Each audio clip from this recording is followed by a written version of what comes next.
Yes, welcome back, grade 11 geography learners. I thank you very much for connecting to Metric Hub. Don't forget that Metric Hub is having lessons or subjects uh, properly and classically offered here from grade 8 to grade 12. We also do have post-metric in various programs that you can find and check on our channel here. Please, for your own information, keep connected by turning on your notification button. And without wasting any time, today we want to talk about development issues and challenges still under development. So in this presentation, we are going to look at development issues and challenges as in terms of human activities that are contributing negatively towards natural ecosystem destruction or natural environment. We are going to look at environmental degradation. What are these activities that are causing environmental degradation? We are going to talk about the impact of development on human well-being. So in this case, these concerns are going to be discussed in this presentation. We're gonna talk about the effect of development in terms of human health, livelihoods, affecting social justice, also the role of development aid. Actually, in this case, we need to understand what is development aid and how does it also differ from, or how different is it from humanitarian aid as well. The purposes of development aid, types of development aids are going to be discussed as well in this presentation. Just be patient and follow. We're going to talk about the impact of development aid. How does development aid impact on less economically developed countries? The effectiveness in measuring the development, the impact of development aid. How, to what extent can we say that it has got positive and negative impacts? So there are some economic indicators, there are some specific factors that are used to measure the impact of development aid, like quite a lot of them that we are seeing displayed here. We want to discuss them together as we go through the presentation today. So please just be patient and follow. We're going to look at challenges and criticisms of development. How does development aid affect, or in what ways can we relate to it as to say that it has got specific challenges? So please look at this. For example, we talk about corruption that is associated with development aid, the issue of dependence syndrome of the receiving or the receiving country, the unintended consequences that might also arise, distorting local markets and creating also dependence in terms of industrial development. We look into this and we're gonna look at also the the ineffectiveness of development aid to less economically developed countries. All these we are going to discuss, and we will also be able to enlighten each other and make the whole discussion simple and straightforward. So please just keep connected. So in this regard, what we need to understand is that development, besides that it improves living standards, oftentimes it also comes it also comes at a cost of environmental degradation, that we can say environmental destruction, that we can relate to. It also comes with environmental destruction. So what happens again is that development, it can actually also result in various activities that contribute towards environmental degradation, which among others, we can talk about deforestation, we can talk about pollution in all forms, in terms of air pollution, in terms of land, in terms of water, and also resource extraction, which negatively impact on ecosystems. We know, like in development, we need raw materials, we need resources, we need inputs. These extractive processes, they negatively impact on our ecosystems, which leads to biodiversity loss and climate change, as well as causing habitat loss as well. So these actually will trigger social conflicts that we are going to discuss, that we need to look at. So now, human health and livelihoods are actually affected again which again we are saying if human health is affected and the livelihoods also affected, what happens is that at the end of the day, there are tendencies or possibilities of what we have got possibilities or chances of having social conflict, which the social conflict are caused because of such effect that we are referring to. So let's look at environmental degradation as the impact of development challenges issues of development. Let's look first at environmental degradation. Environmental degradation, we are looking at all forms that would result in what? In the destruction or destroying of the environment. So we want to look into various activities that are contributing or various ways through which this can happen. We have got one, the habitat loss and fragmentation. The loss of habitat, we are talking about natural ecosystems which are destroyed, or natural forests or wild forests that are destroyed as a result of urbanization, the development of human housing and industries. We talk about agriculture, farming. It can be farming in terms of crop or animal husbandry, infrastructure construction, roads construction, dams, all forms of infrastructural development that we can talk about. They result in fragmentation of what? Of habitats. These fragmentation or divisions that are coming, they also cause a serious effect in terms of environmental degradation, which results in what? In reducing the available space for our wildlife, which at the end of the day, it actually negatively impact on their survival. So when habitats are destroyed or they are fragmented, we have got some micro corners or islands of forest that are surrounded by settlements or are surrounded by various human activities, which makes it impossible for wildlife to continuously survive and live there. So this would also endanger or put the lives of our natural animals or our natural wildlife at risk. Hence, would result in what? In their migration, and will result in their movement. So fragmentation, we are just talking about the division or dividing of what? Of the habitats, which is caused because of infrastructural construction, agricultural production taking place, urbanization, and as well as many other related activities that would impact on the survival of these natural wildlife or natural organisms. So now you talk about biodiversity loss.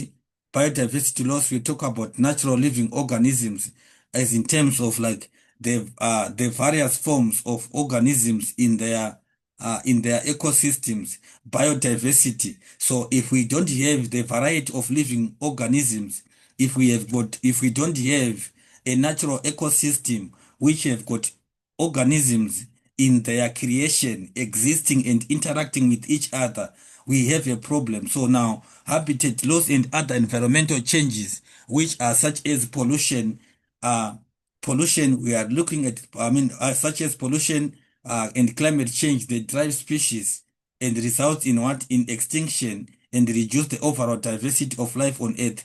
So, in terms of this, biodiversity loss is quite a very big challenge that we cannot override when it comes to the effects of what? Of development. So now, what we need to understand is that pollution results in climate change, and then in that regard, climate change would affect the feeding relationships, or can also affect the natural availability of food of various organisms in their habitats. So in other ways, at the end of the day, we have got extinction and also reduction in the population of those organisms, which at the end of the day is also a negative impact on our environment and also sustainable development. So now this climate change, I've been identifying that it affects vegetation. Vegetation is affected. We have got our forest also being affected, as well as organisms and animals thereof which are living within those places. They are also impacted because of what? Because of climate change. So we need to understand that there are various forms of vegetative successions that we can experience, which are caused as a result, or which may be caused because of climate change, at the end of the day, deriving our natural ecosystems. So, number three is deforestation. Deforestation, extensive cutting down of trees. Extensive cutting down of trees is what we call deforestation. Cutting down of trees at a large extent, or extreme cutting down of trees, is what we call deforestation. So when trees are cut so much, there is clearance of forest for agriculture that we are talking about. Why is that happening? People are clearing land for agriculture. We have got, we are saying, lodging and other development activities that contribute to climate change, which also, at the end of the day, would also relate to soil erosion and biodiversity loss. So when trees are cut, we have got problems that are naturally arising, which we cannot just easily override. So now, as grade 12 students, I want you to understand that deforestation results in soil erosion and also less oxygen. The supply of oxygen is also reduced as a result of deforestation. As a result of deforestation, we have got loss of biodiversity. We have loss of various organisms. So washing away of arable lands. The arable lands, we are talking about the fertile soils that are, this is fertile soils for agriculture. Fertile soils for agriculture, if they are eroded away, it reduces also the supply of oxygen again. The supply of oxygen, if it is reduced, we have got also an effect which is negative with regards to our natural sustainable management or sustainable growth. At the end of the day, that will be a problem that can also be impacting on our on our environmental management. We have got number next, which is uh, pollution, human activities impacting on natural environment. We are saying pollution, we look at industrial activities, we talk about transportation, waste disposal, which generate pollution in air. It can also be water pollution and also soil, also harming our ecosystems and human life. So what I want us to consider is that let's look at each of these one by one. In terms of transportation, it can also result in what? Transportation as a human activity as looking at transportation. What we need to understand is it also exposes soil to various agents of erosion because of the crushing and the fineness of soil that can also be caused as a result of machinery and also transport mechanisms that are used. Soil erosion is also very vulnerable. We talk about transportation also resulting in extensive runoff waters that are caused because of concrete surfaces in terms of the gutters and tar roads that are created, which are also very detrimental to our underground water supply. All these are impacting on the environment. Waste disposal, it also causes a lot of problems in terms of pollution, which we are saying our animals are sometimes exposed to dangerous substances because of disposal of waste. So disposal of waste, it affects both plants and animals. Animals can end up eating some poisonous substances, poisonous gases, poisonous whatever chemicals that might be disposed, which are also dangerous. In terms of air pollution, this results pollution of the air, it results in what? In acid rain, and also resulting in what? In global warming. Global warming results or causes extreme temperatures. Extreme temperature rises, and then at the end of the day, these are also negative to the what? To the environment. And then water, we can talk about it being harmful to human and also plants, which we are saying they might be also aquatic lives. Organisms that live in water are negatively affected because of pollution. That is what we mean by aquatic. Aquatic, we are referring to all organisms, water-loving organisms, they are affected because of pollution. We have got tons of fish that die, that are dying in our seas and oceans because of pollution. We have got many other water-loving plants that are no longer existing, that extincted as a result of pollution, and then all these are harming our ecosystems. And then at the end of the day, many other problems might arise, such as cancerous diseases that we might want to relate to cancerous diseases may as well be experienced because of what? Because of these things that we are talking about. So now let's understand these problems. Uh, Mining and agriculture are quite a good examples of human activities that are contributing towards land pollution, water pollution, and other various forms of pollution that we would want to look at. We can as well relate to climate change.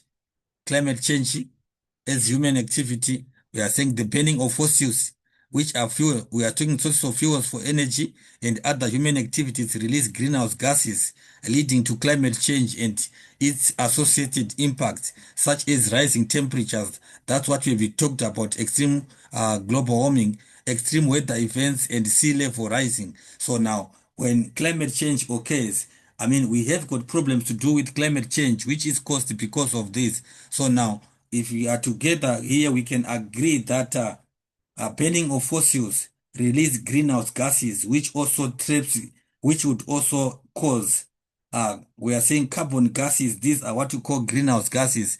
Carbon gases, they also have got an impact on our, on in terms of our temperature levels or temperature fluctuations. So extreme weather might arise, which is such as natural fires. We have got runoff fires that I guess we can understand as geographers.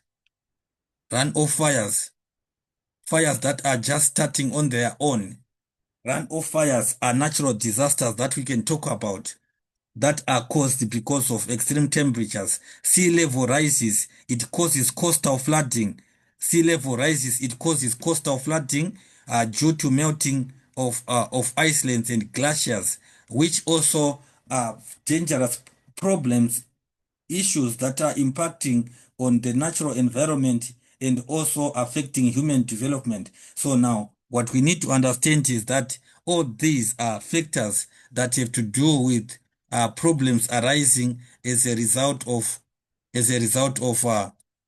environmental degradation caused because of development, which are caused because of development. So all these class, we need to take note of them. So I also mentioned to you that development also impacts on human well-being. So one of the key areas that it affects is what? It's human health, that we are going to discuss in this next presentation. Human health, we look at issues to do with air and water pollution, exposure to hazardous substances, and food security due to environmental degradation can negatively impact human health. So hazardous substances, these affect human health. Food insecurity, we are talking about lack of enough food, lack, or we can say lack, or lack of enough food all the time. We relate to that as what? Lack of enough food all the time. We relate to it as an effect that can affect it, which is caused, which we can relate to as food insecurity. And then environmental degradation, it's also affecting human health. And then we are saying there are respiratory diseases that might also arise, waterborne diseases that might also rise. We talk about bilharzia, we talk about malaria, we talk about quite a lot of many other diseases that we can talk about. Bilharzia, we have got malaria. All these are key examples that we can give as waterborne diseases and other health issues. E.g., we are giving other health issues. We are talking about acid rain also affecting also also affecting our what? our natural ecosystems, our natural environment. So class, let's understand this. Let's understand all this. So now let's look at livelihoods in terms of how does it affect human. Environmental degradation can affect agricultural productivity. It can affect fisheries, access to clean water. I mean, I'm quite sure that last time when we discussed also aspects of development, economic indicators, and so forth, we talked about the access to clean water. Readily available clean water and sanitation are very important. So, these are also impacting on livelihoods and food security, particularly to vulnerable communities, communities which are sometimes not, uh, which are either because of poverty, which are either because of any other limiting factors, are also quite uh, are affected because of environmental degradation and also food insecurity. So social justice, again, the negative impact of development on environment often disproportionately affect marginalized communities, that is worsening existing inequalities, exacerbating, we said worsening, it is worsening existing inequalities. So the negative impact of development on environment, it is actually supposed to be understood by geographers that it largely affects marginalized communities. It it is to a large extent affecting marginalized communities, communities that are underdeveloped, communities that are not well up. So now what we are saying is that such problems are further worsening situations which have been worse or which has been bad already in terms of the inequalities in with regard to development. So social justice remains another challenge when we look at development, because the problems of development largely affect uh, less developed or less advantaged communities and individuals. So, while development is essential for human progress, it is crucial to recognize and mitigate its environmental consequences. We are seeing problems that might arise. So, sustainable development approaches that prioritize environmental protection and social equity are necessary to ensure a healthy planet and a just future. So, this is just a conclusion which can be given with regards to the impact of development or challenges to development and challenge development issues. So therefore, what we are just saying is that sustainable development approaches that prioritize environmental protection is very important. Also, looking at inclusivity and social equities, they all both help to ensure a healthy planet, a healthy earth planet, and also a sustainable future for everybody. So let's quickly look at a role of development aid. Role of development aid. So for us to understand this very well, we basically need to understand first what is development aid.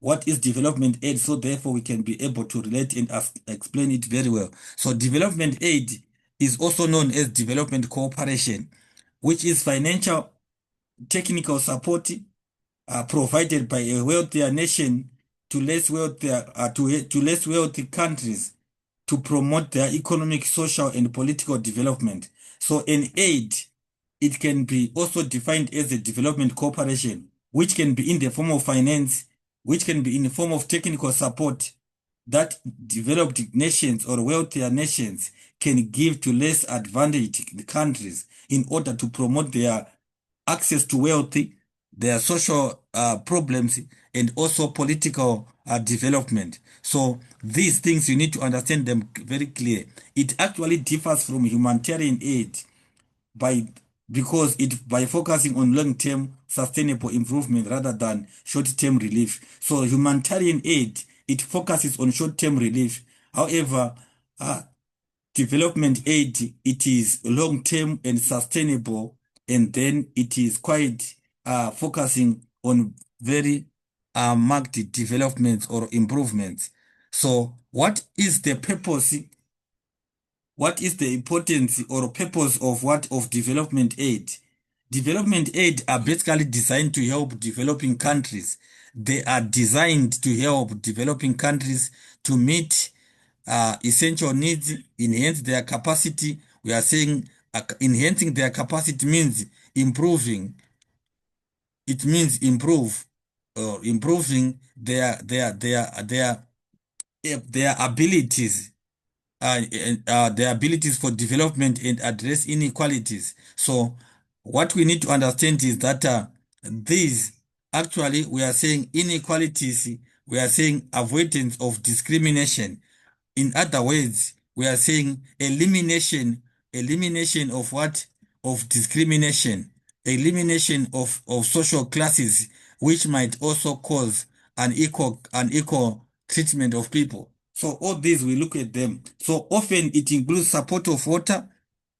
It can include support of water, wealth, which is in form of health, education. We can talk about infrastructure and other areas that are crucial for development.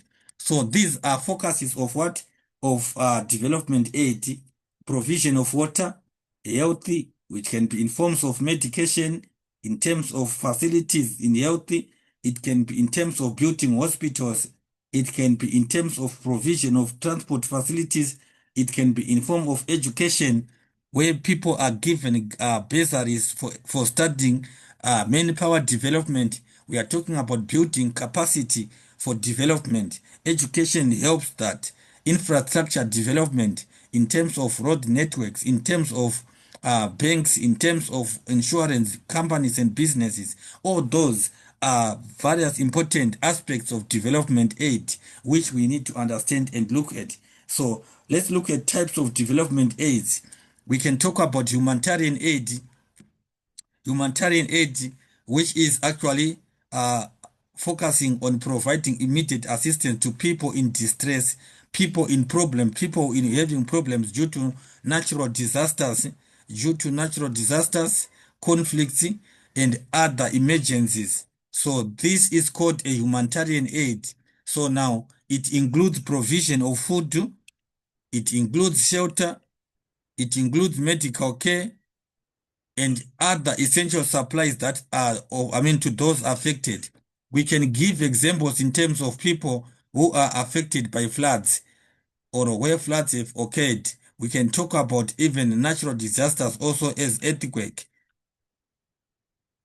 Where these have occurred, people would need such facilities, or we talk about humanitarian intervention, humanitarian aids, which are actually providing immediate assistance for people, to people in order to mitigate the natural disasters or conflicts which are emergency and therefore saving lives. That is what we mean by humanitarian aid. And then we can talk about bilateral aid. Bilateral aid. This refers to aid provided directly from one country's government to another, either as grants or loans. Bilateral means there is a relationship established. Uh, we are saying one country to another, hence we are saying there is a bilateral, meaning to say the relationship is based or is provisioned between a country's government or a country's government to another, which can be in the form of grants or it can also be in the form of loans. It can be used for various purposes, which is various in terms of infrastructure development, economic reforms, and specific projects as well. Those are examples of bilateral relationships. We can look at these we can look at these in various ways, which we have countries do have in form of aids that we can have that we can look at various conditions and stuff. Uh, I guess a typical example is the water transfer scheme between South Africa and Lesotho, where South Africa also have a water supply that it actually benefits and is actually hosted by Lesotho. Hence, we are saying it's a bilateral relationship, which Lesotho also supports South Africa, and South Africa also support Lesotho with electricity. There are quite a lot of various examples that we can give there. So multilateral aid involves aid channeled through international organizations like United Nations, the UN, we talk about the World Bank, we talk about the International Monetary Fund, IMF. These organizations, they are there to understand and facilitate international help. We are saying countries or nations, when they are under problems, United Nations, it intervenes. We talk about famine and hunger. United Nations comes with food aids. It comes with various assistances in terms of education, where schools, where students were given feeding schemes in at schools and so forth. We talk about International Monetary Fund. Countries, they borrow money from IMF when their finances are not enough in order to ensure that people's lives and development is sustained. So these are actually intended to implement development programs to receiving countries. And then impact of development aid, we are saying development aid, also known as official development assistance, can have positive impact on economic growth and poverty reduction in recipient countries. That is very correct, and particularly in long run, as to say over a long period of time, it must stimulate growth, as in terms of change within the receiving country, improve living standards. We are talking about the livelihoods of people or population in the recipient country must be improved, contributing towards achieving development goals like the Millennium Development Goals, as to say long-term targets. However, the effectiveness of aid can be influenced by various factors, which can also include the socio-economic and political environment of the country, the type of aid provided, and the way it is managed. So now, all these are also ways in assessing the effectiveness of the impact of development aid. Socio-economic factors and the political environment, they affect the extent to which the success of a development aid can be achieved in a country where various challenges are uncontrolled. For instance, corruption and also political unrest. We can talk about many other factors that might also impact it. These would also affect uh, the extent to which development aid might have achieved. So let's look at positive impact of development aid. Like I said, economic growth. And aid should contribute towards economic growth by supplementing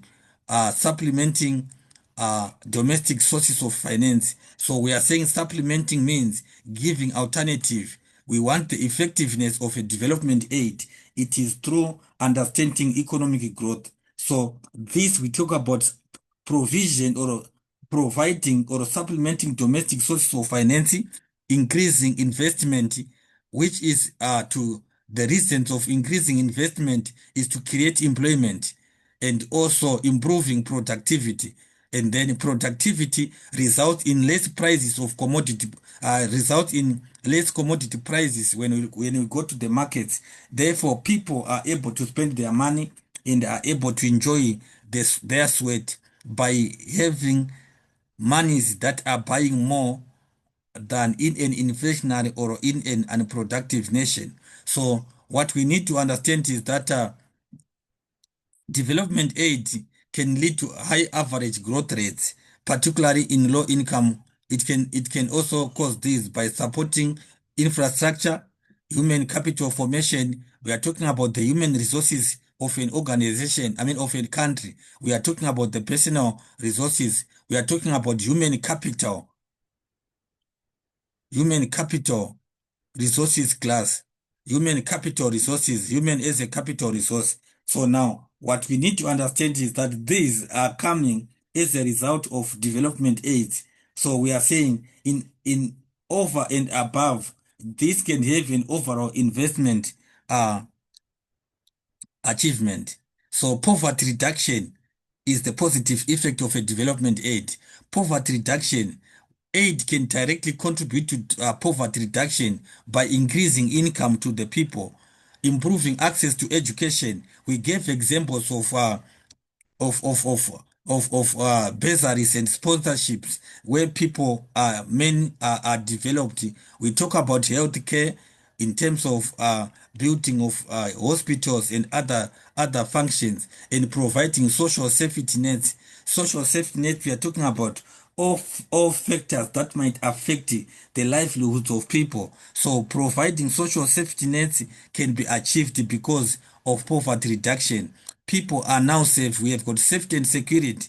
We have got all mechanisms that can make people to be at peace and live as humans, and also exercise their rights. It can also directly contribute through its impact on economic growth and overall development in terms of poverty reduction, improved living standards as a positive effect or impact of development aid by funding investment in health. Health is improved, education is improved, infrastructure is improved, and then aid can lead to improvement in living standards, increase life expectancy. Life expectancy, the average number, we are saying people can live longer. People can live longer times. People can no longer die at age, I mean, at young age. So now life expectancy, we said it is an indicator of development. Nations that are developed have got high life expectancy. They have also reduced infant mortality rate.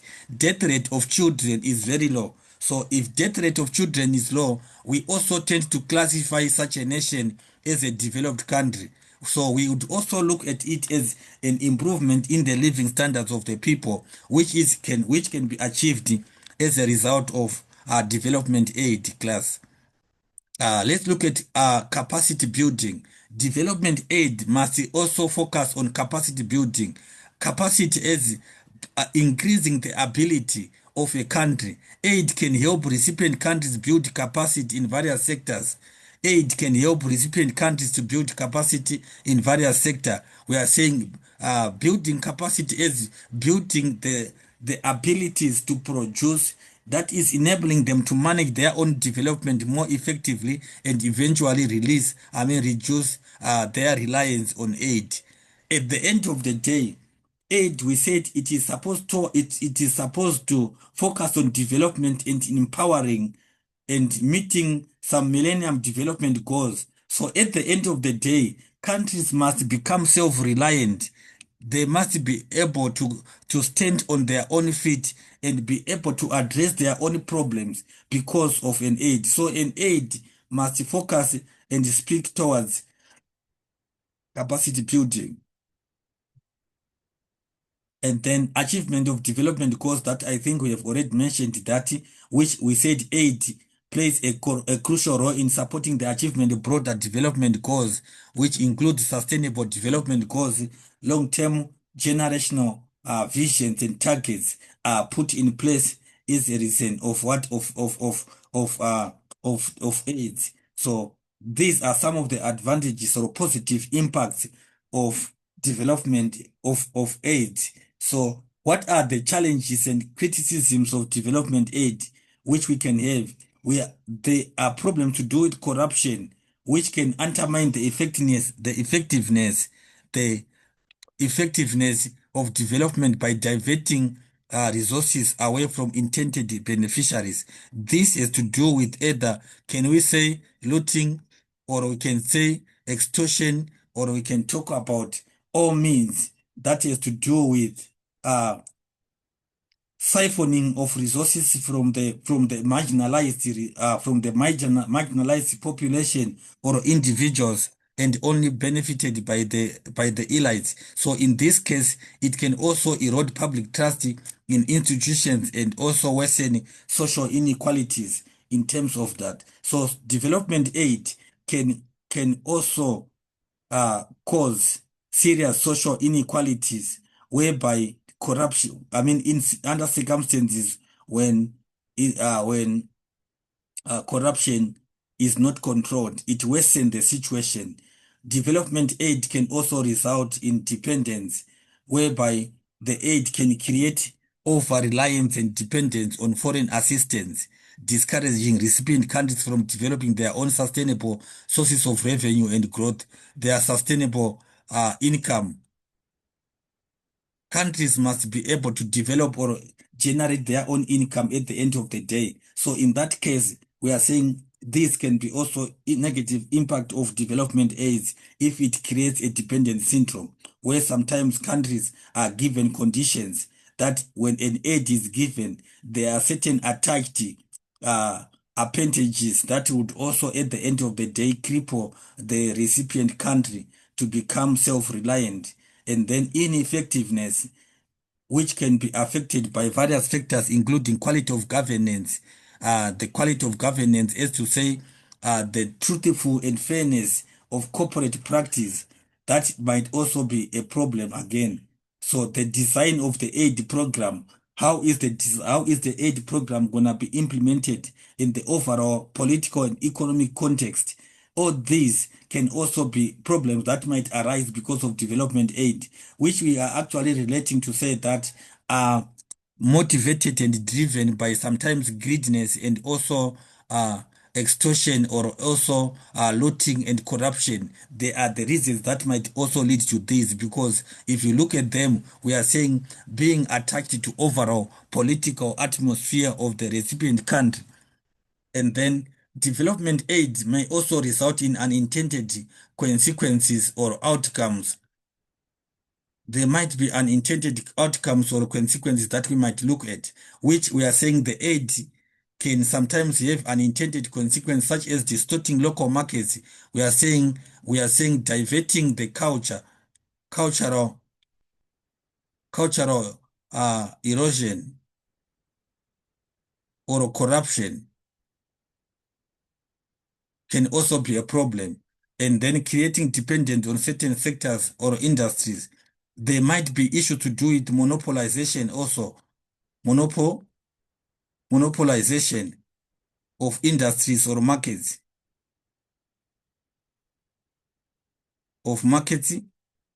or industries, where some individuals might grab or become giants in a market, and then they overpower to the extent that they also give some terms and conditions that are actually being very negative towards the recipients. So the impact of aid is not uniform, and various depend it is not uniform and varies depending on the recipient country. I guess that we have talked about that, the type of aid and the way it is implemented. It may be, for example, be more effective in countries with the strong institutions that can control, and also good governance.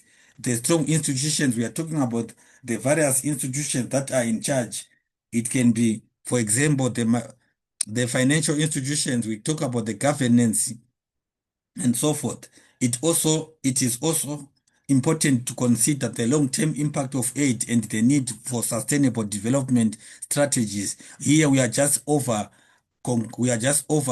and concluding in terms of the effect of development aid. So in conclusion, development aid can be powerful tool for promoting economic growth and poverty. It is important to acknowledge the potential challenges and criticisms that are also associated with its implementation.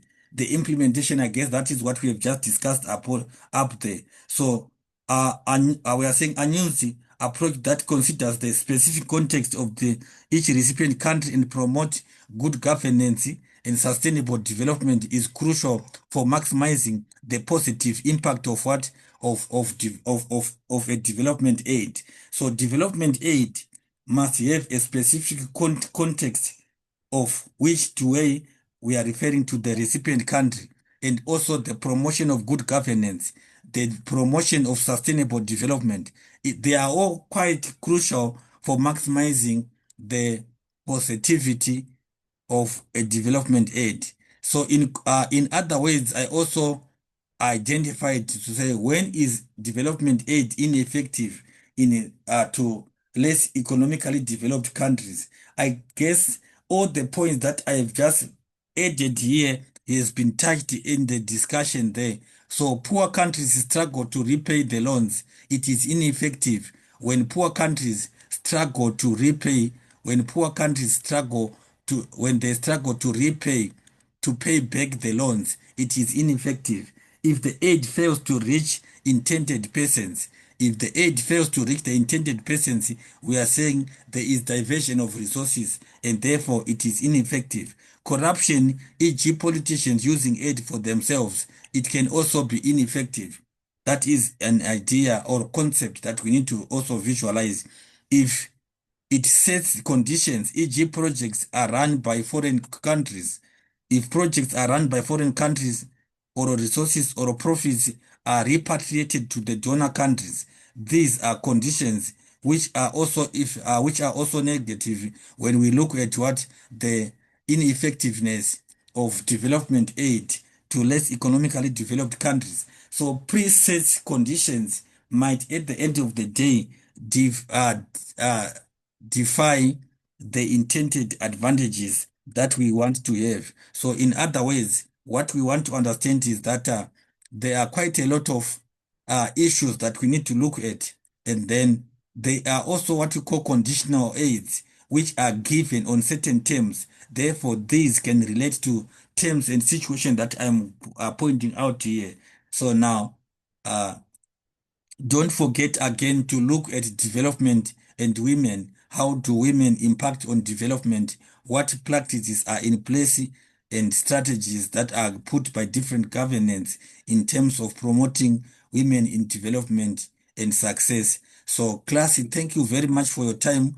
And I hope that this is going to make us good and again promote and ensure that we are going to pass our end of term and finally end of year exams and all the best in every other form of assessment that might come. Have a beautiful stay with Metric Hub and all the best once again.